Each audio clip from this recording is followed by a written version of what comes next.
煮詰まると穴子ね、この酸味が水道管詰まったり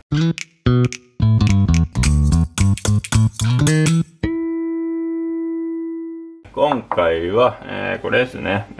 豚バラ肉使って、豚の角煮を作っていきたいと思います。豚の角煮はね、結構手間がかかるって思ってる人いると思うんですけど、どちらかというとね、時間がかかるだけで、この手間自体はそんなにかかんないんですよね。煮ていく、茹でて煮てっていう工程を踏むんですけど、その間ね、別の作業ができるんで、だから時間はかかるけど、手間はそこまでかからない料理っていうイメージですかね。適当な大きさにね。で、豚バラはね、なんといってもこの脂が結構ね、強烈じゃないですか。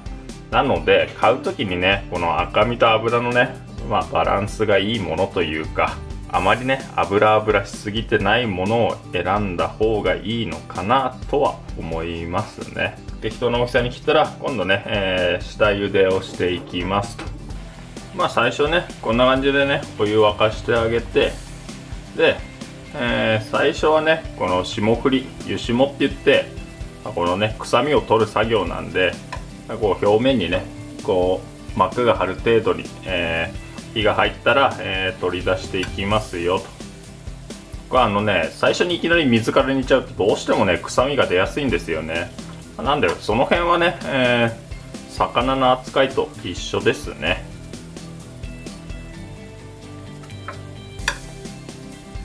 沸いてるところに落としてあげて、でこんな感じで表面が、こう白くね固まったら、取り出しますと。こんな感じでね湯引きしたら、今度は水用意して、でここから水からね、肉を煮ていきますよ。これなんでね水で煮るかっていうと、この工程でね豚バラのこの脂を抜いてあげるのと、豚肉のねこの筋だとかこの繊維を柔らかくね煮ほどいてあげるっていう意味で、だからこの時点ではね味は入れずにね、煮ていきますと。でね、角煮を美味しく作るコツはね、このね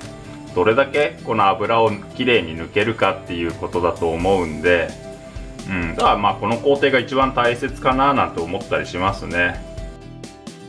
徐々にね、こんな感じでふつふつ沸いてくるんですけど、これ最初の1回目はねもう強火で、煮切って、でこの後水取り替えますね。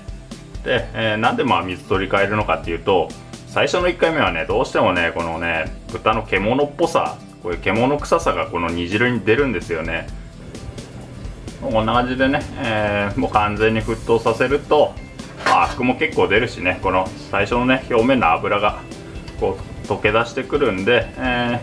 そうしたら、水を取り替えて再び煮ていきますと。一度茹でこぼしたら、ここからね、ゆっくり味入れていきますよと。でこれ水ね今張って、でこれお酒ですね。お酒を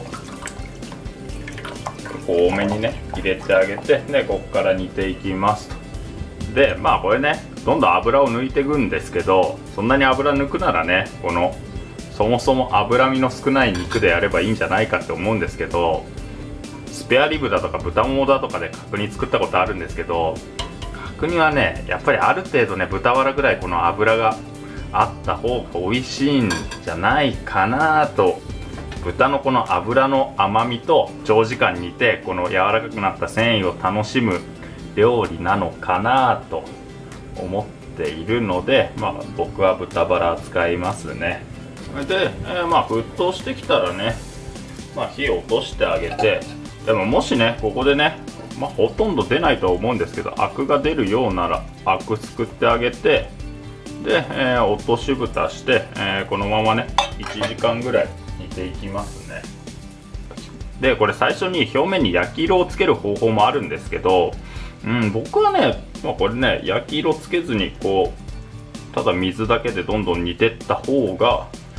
なんとなく角煮らしくて好きかなとは思いますね。でこの段階でネギとか生姜とか入れるっていう方法もあるんですけど、豚肉自体にねそんなに臭みがなければほんと水と酒とで煮てった方が豚本来のこの味を感じやすい角煮になるのかなと思いますね。なんでもちろんね、最後にネギだとか生姜だとかね、からしだとか添えてあげて、それと一緒に食べるぐらいで美味しいのかなとは思うので、なんで今回はね、このネギの頭だとか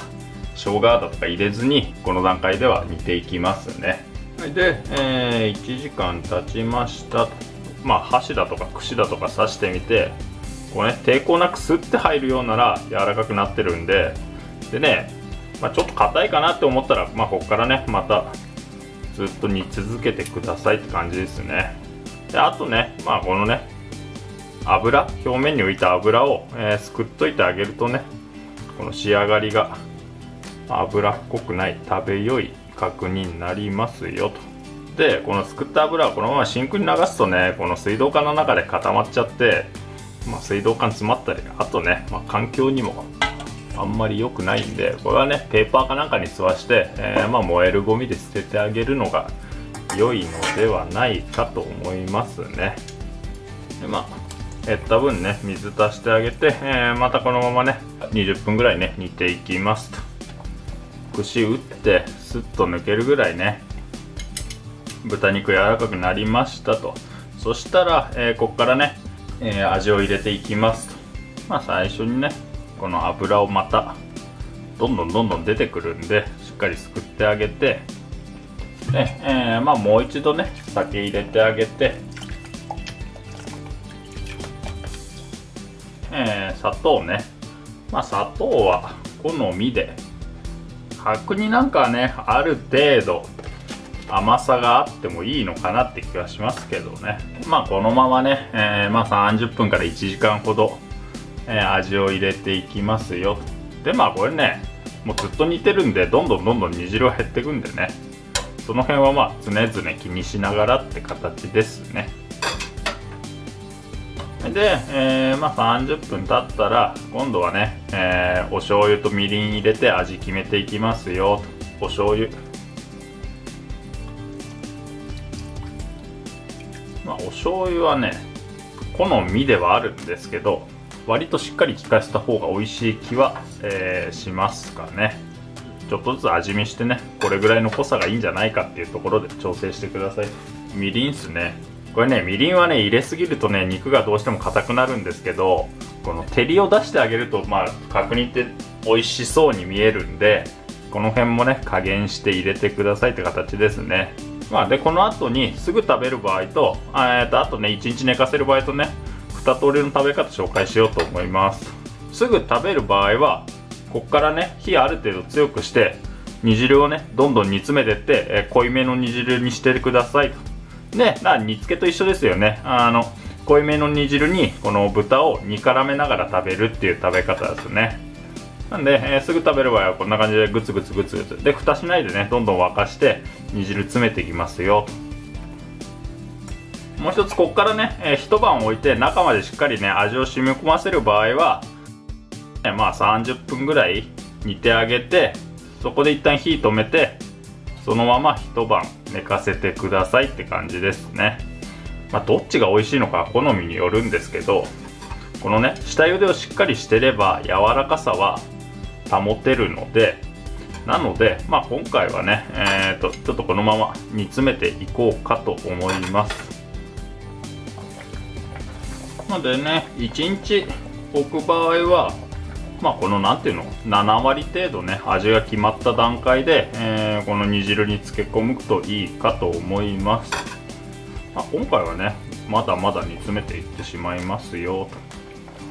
と。でね、煮詰まるとだんだんこうね、肉が浮いてくるんで、そしたらね、こういう感じでね、煮汁回しかけながら煮詰めていってくださいと。これ味見してね、この煮汁がね、ちょっと濃いなって感じるぐらい、理由はこの中までしっかり味がね、このまま煮詰めてっても入りきらないんで、なんでこのね、濃いめの煮汁で